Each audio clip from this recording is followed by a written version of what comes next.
अमरावती मत्स्य व्यवसाय विभागाकडून राष्ट्रीय मत्स्य शेतकरी दिनाच्या औचित्याच्या मेळाव्याचे आयोजन करण्यात आलं होतं।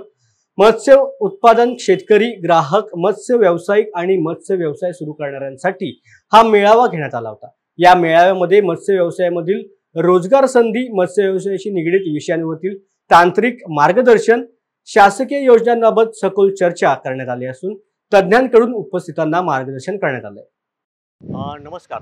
आजच्या कार्यक्रमाचे औचित्य असे आहे की आज फिश फार्मर डे आहे आणि माननीय हिरालालजी चौधरी जे मत्स्य ब्रीडिंगचे प्रतिनिधी होते, त्यांनी पहिल्यांदा सुरुवात मत्स्य ब्रीडिंग आर्टिफिशियल केली आहे। अशा दिवसाचं औचित्य साधून आज मच्छीमार लोकांचा मेळावा आणि जे फिश प्रोडक्शनशी संबंधित आहे, जसे की इतर यंत्रणा, केज कल्चर आहे, नवीन तंत्रज्ञान आहे, याचं समन्वय घडवण्यासाठी, कम्युनिकेशन घडवण्यासाठी आजचा माननीय कलेक्टर जिल्हाधिकारी साहेब यांच्या हस्ते उद्घाटन आपण ठेवलेलं आहे आणि त्या अंतर्गत आपण विविध योजना आणि याचं एक तांत्रिक मार्गदर्शन पण केलेलं आहे। एक पुस्तकाचं विमोचन केलेलं आहे, ज्यामध्ये सर्वसाधारण बोली भाषेमध्ये मत्स्य व्यवसाय कसा करता येईल, विविध क्षेत्रात, विविध पैलूमध्ये, त्यांच्या विविध भागामध्ये, जसे बायफ्लॉक आहे, केजेस आहे, ॲक्वाकल्चर आहे, कल्चर आहे, यासाठी मच्छीमारांना कसा पद्धतीने देऊ। माझ्याकडे आता काही महिला पण आलेले आहेत, ज्याचे की माशापासून वेगवेगळे बाय प्रोडक्ट, मसाला, आचार,